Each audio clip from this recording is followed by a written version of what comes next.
내 채널의 시청자를 환영합니다. 이것이 오늘 뉴스의 주요 내용입니다. 1. 부산 앞바다에서 세계 최대 규모 석유지대 발견. 2. 한국에 대한 미국 선지자의 충격적인 진술. 3. 한국의 미래. 자원이 없으면 저 러시아에게 미국, 유럽마저 흔들리는 것처럼 버텨낼 수가 없다. 보다 많은 자원 탐색에 힘을 쏟아야 한다. 한국은 산유국 반열에 이미 올라 있습니다. 지난 2000년대 초 개발된 동해 가스전의 존재 덕분인데요. 이 가스전에서 지금까지 무려 도합 4,500만 배럴의 에너지원을 생산해 2조 5천억 원에 이르는 막대한 이익을 안겨준 고마운 가스전이죠. 그런데 이 가스전이 2021년 12월 31일을 기해 폐쇄. 한국은 산유국 지위를 상실할 위기에 처했는데요. 이때 한국의 영해에서 새로운 유전이 모습을 드러내 산유국의 지위를 유지. 전 세계를 덮친 국제 유가 파동에 대처할 수 있게 되었다고 합니다. 오늘은 이에 대한 자세한 소식 전달해 드리겠습니다. 부산 앞바다에서 석유를 채굴할 예정이라는 소식이 전해졌습니다. 방업 프로젝트로 명명된 이 석유 시추 사업은 지난 수년간의 조사를 통해 동해에서 가스 매장지를 발견함에 따른 건데요. 이번에 석유공사가 개발을 본격화하는 울릉분지 6-1 광구 내 방어 구조는 석유 매장량이 동해 가스전의 15배인 7억 배럴로 추정됩니다. 동해 가스전이 지난 20년간 생산해낸 가스로 한국이 얻은 수익이 약 2조 6천억 원. 따라서 이번 방어 프로젝트로 인해 한국이 무려 30조 원이 넘는 천문학적인 이익을 확보하리라 점치고 있죠. 이 소식이 들리자 한국은 물론 전 세계가 한시름을 놨다는 반응을 보이고 있다고 합니다. 현재 전 세계는 러시아 우크라이나 전쟁으로 인해 러시아산 원유가 공급 중단, 그리고 이에 발맞춘 거대 산유국들의 석유 사재기로 엄청난 유가 쇼크에 시달리고 있는데요. 이번에 부산 앞바다에서 발견된 6-1 광구 유전으로 전 세계 석유 공급망에 활로가 뚫려 고공행진 중인 유가가 어느 정도 잡히리라 전망되기 때문입니다. 특히 미국에서 이 소식을 쌍수를 들며 환영하고 있습니다. 그리고 미국이 한국의 유전 발견 소식에 이와 같은 반응을 보이는 데는 특별한 사정이 있다고 하죠. 전 세계의 석유를 공급하는 3대 세력이라고 하면 전문가들은 당연하다는 듯 미국과 러시아, 사우디아라비아를 꼽습니다. 미국은 연간 7.2억 톤, 러시아와 사우디아라비아는 각각 연간 5억 톤에 이르는 석유를 전 세계에 공급해 왔는데요. 이번 러시아 우크라이나 전쟁으로 러시아산 석유가 국제시장에서 거부당하기 시작하자 무려 연간 5억 톤에 이르는 석유가 시장에서 증발, 석유 가격 폭등에 직접적인 영향을 미치게 되었죠. 이러한 유가 쇼크의 나비 효과로 미국의 모든 물가가 폭등하기 시작했습니다. 실제로 유가 폭등 이후 미국은 8.6%라는 유례없는 물가 상승률을 기록하고 있는데요. 미국 정부는 이에 당황한 기색을 숨기지 못하면서 자국이 전쟁에 사용할 목적으로 비축해 둔 석유를 전 세계에 풀기 시작했으나 5억 톤이라는 석유를 공급할 수는 없었죠. 이미 치솟기 시작한 국제 유가에 미국과 함께 대응할 수 있는 국가는 러시아와 함께 연간 5억 톤의 석유를 생산하는 사우디아라비아뿐인 상황. 그런데 인권을 중시한다는 바이든 대통령이 임기 초에 저지른 치명적인 실수로 인해 사우디아라비아와의 협상도 사실상 불가능한 상황에 처했다고 합니다. 바로 언론인 한 명을 사망에 이르게 했다는 혐의를 받는 반인권적 인물 무함마드 빈 살만 사우디아라비아 왕자와의 대화는 없다는 성불은 선언을 해버린 것이죠. 당연히 사우디 측에서는 왕족에게 치명적인 결례를 저지른 미국과의 대화를 모두 거절. 심지어 CIA 국장까지 파견하면서 애걸복걸하는 미국을 문전박대하기에 이르렀습니다. 더불어 이 사건의 당사자인 무함마드 빈 살만 왕자는 전화 한 통으로 끝내줄 수 있었으나 이제는 미 대통령이 직접 와도 타협은 없다 라고 밝혀 사태의 심각성을 환기시켰다고 합니다. 이 소식이 들리자 더욱 치솟는 미국의 물가, 그리고 바이든 정부의 지지율은 이와 반비례하듯 곤두박질 치고 있어 정치적으로 큰 위기에 직면했다고 합니다. 그런 바이든 대통령에게 있어 이번에 부산 앞바다에서 채굴될 예정인 한국산 원유는 기사 회생의 단초가 될 수 있다고 하죠. 영국의 더 가디언즈는 세계 석유 시장에 한국이 석유를 추가적으로 공급한다면 미국도 대응 전략을 짤 시간을 마련할 수 있다 라고 분석했는데요. 따라서 현 시점에 미국, 특히 고유가와 고물가로 지지율이 폭락하고 있는 바이든 정부에게 있어 이번에 추진되는 방어 프로젝트가 가지는 중요성은 엄청나다고 볼 수 있습니다. 반면 일본은 한국의 석유 채굴 소식으로 불편한 심기를 숨기지 못하고 있습니다. 일본 또한 동해와 오호츠크해 근방에서 끊임없이 석유 채굴 시도를 해오고 있었는데요. 울릉도 근처에서 이미 2000년대 초반부터 채굴을 이어오고 있던 한국과 달리 일본은 지금까지 제대로 된 유전 채굴에 성공한 적이 없기 때문입니다. 심지어 이번 부산 앞바다 유전 발견 소식과 함께 일본 홋카이도 근처에서 진행하던 국제 공동 유전 개발 사업에서 일본을 제외한 미국, 유럽 등 모든 국가가 포기를 선언했죠. 그럼에도 일본은 유전 탐사 행위를 멈추지 않을 계획이며 대신 탐사 위치를 스시마 해역 쪽으로 옮겨 진행한다고 합니다.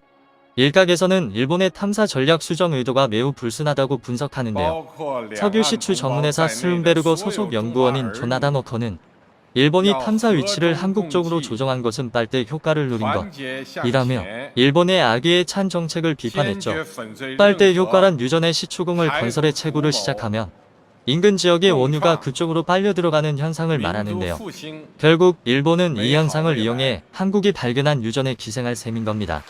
이에 한국 정부 측은 6-1 광구 지역이 과거 한일이 맺은 공동개발 수역에 포함되지 않으며 동시에 과거부터 한국이 독점적으로 채굴한 동해가스전에 인접한 한국 소유임을 명시, 빨대 효과를 노린 일본의 유전 기생 핵책을 분쇄하는 데 외교적 역량을 총동원하고 있습니다. 전 세계가 전쟁의 여파로 고유가 파동에 휩쓸린 지금 한국에서 새로이 발견된 유전이 지구촌의 희망으로 떠오르고 있는데요. 이를 통해 앞으로 한국은 경제적 그리고 외교적으로도 더 주목받게 되리라 전망됩니다. 그러나 일본은 어김없이 한국의 기쁜 소식에 어깃장을 놓으며 한국이 새로 발견한 유전에 기생하려는 핵책을 서슴지 않고 있죠. 이에 외교적 역량을 총동원한 강경 대응을 시사한 한국 정부. 반면에 미국의 예언가가 충격적인 새로운 예언을 남겼다고 합니다. 그는 대한민국의 미래에 대해 언급했다고 하는데요.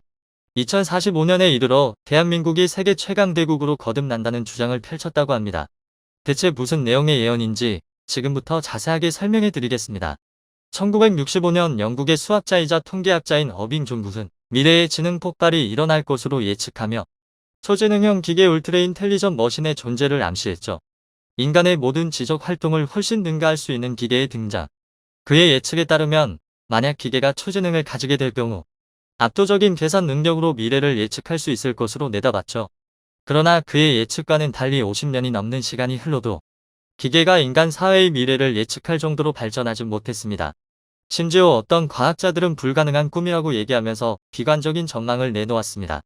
반면 기계와 달리 인간은 소름 끼칠 정도로 정확하게 미래를 예측하는 모습을 종종 보여주곤 하는데요. 소위 말하는 예언가들은 미래에서 온 것처럼 정확하게 미래의 모습을 예언했습니다. 그 중에서도 놀라운 정확성으로 미래를 예언하는 한 인물이 있는데요. 바로 딘군츠라는 인물입니다. 소설가로도 활동하는 그는 1981년 어둠의 눈이라는 책을 출간했는데요. 그가 출간한 소설에는 놀라운 내용이 담겨 있었습니다. 지금으로부터 약 40년 뒤에 코로나 바이러스가 창궐, 지구상의 사람들이 코로나로 인해 고통받을 것을 묘사한 것입니다. 심지어 바이러스가 퍼진 장소를 중국 우한이라고 명시하며 우한-400이라는 인공 바이러스가 중국 연구소에서 만들어진 것이라는 주장을 펼쳤는데요. 놀랍게도 그가 소설에서 예측한 일들은 현실에서도 일어났습니다. 그가 어둠의 눈을 썼을 때 독자들 가운데서 우한이라는 장소를 모르는 이들도 많았고 거기서 바이러스 연구가 진행되는지도 몰랐던 사람들이 많았습니다. 40년이 지나서야 비로소 그가 예측한 미래가 얼마나 정확한지 알 수 있었던 것인데요. 바이러스의 성격에 대해서도 인간만을 공격한다는 부분과 주요 장기 기능이 정지된다는 특징까지 코로나 바이러스와 흡사했습니다.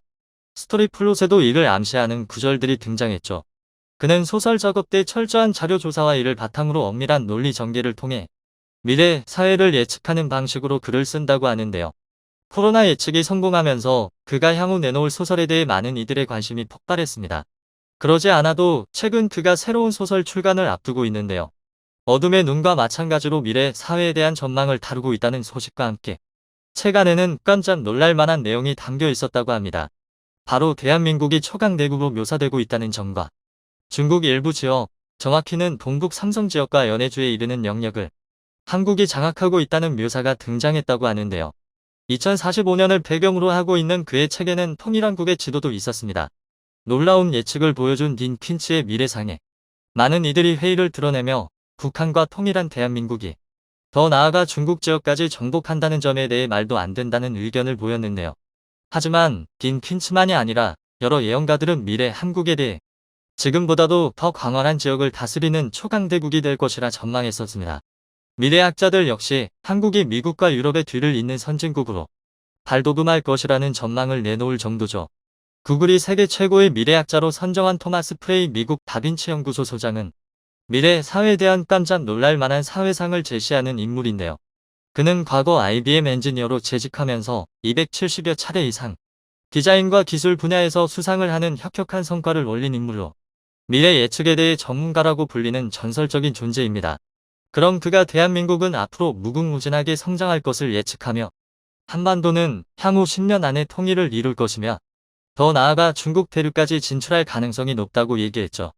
미국 정치계의 구루로 유명한 지정학 전문가이자 인구 통계학자 피터 자이안도 한국의 중요성을 강조하며 앞으로 2030년대가 되면 세계는 예전의 세계가 아니라고 전망했습니다.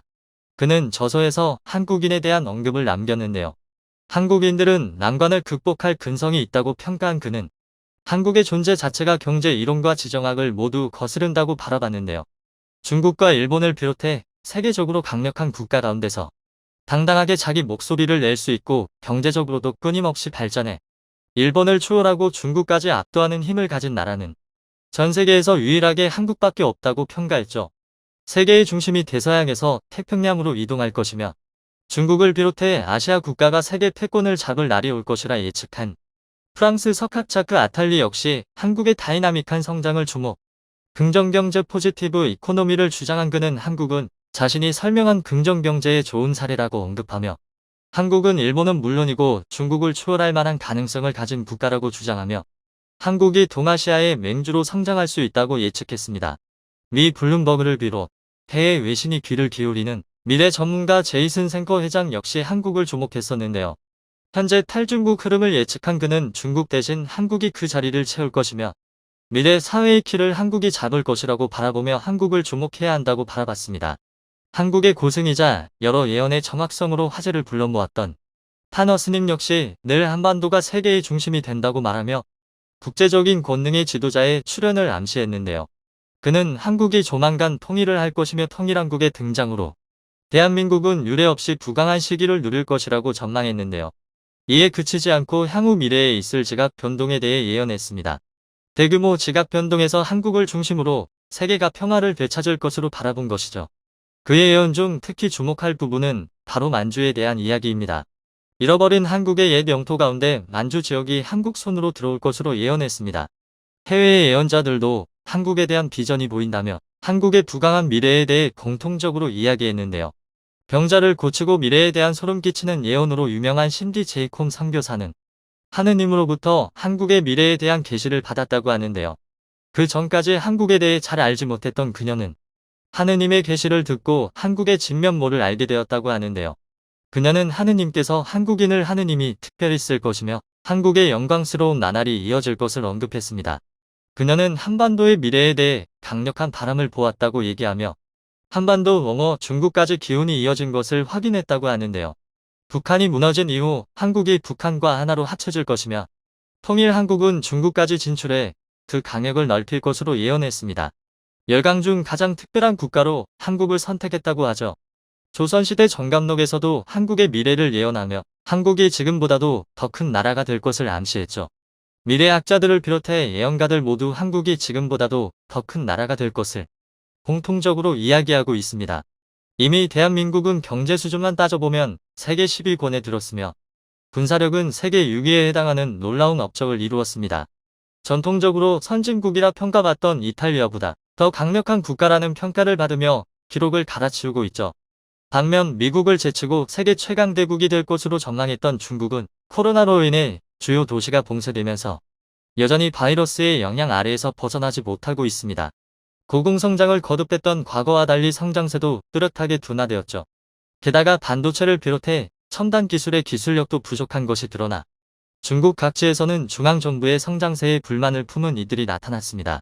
세계 그 어느 나라보다도 강한 통제를 하는 중국의 정책에도 불만을 품은 이들이 늘어나면서 중국은 무너지고 있습니다. 동북 삼성을 비롯해 만주 지역에서는 서서히 한계를 드러내는 중국 대신 성장하는 한국에게 붙자는 의견이 나올 정도로 중국은 실책을 거듭하고 있죠. 예언가들이 얘기한 한국의 미래가 몇 년 안에 현실로 나타날 수 있습니다. 하와이대 명예교수이자 세계적인 미래학자 짐 데이터는 코로나 이후 한국의 성장 속도에 감탄하며 대위기 이후 한국과 미국의 4가지 미래라는 보고서를 냈는데요. 한국의 현실에 대해 누구보다도 냉정하게 바라보는 그는 그 어느 때보다 전 세계적으로 주목을 받고 있는 지금 한국의 기세는 다른 어떤 나라들보다 강하다고 평가하며 다양한 국가들이 한국을 롤모델로 삼고 있다는 이야기를 했죠. 그조차도 한국의 통일에 대해 언급하면서 미래에 한국이 중국 일부까지 차지할 수 있다는 관측을 내놓았습니다. 향후 한국의 미래는 상상 그 이상이라고 볼 수 있죠. 유엔에서 최초로 개발도상국 지위에서 선진국으로 거듭난 대한민국. 예언가들의 예측처럼 한국이 북한을 통일하고 동북 삼성과 연해주까지 손에 넣어 최강대국으로 군림할 수 있기를 기원해 보겠습니다. 시청해주셔서 감사합니다. 유익하셨다면 구독과 좋아요 부탁드립니다.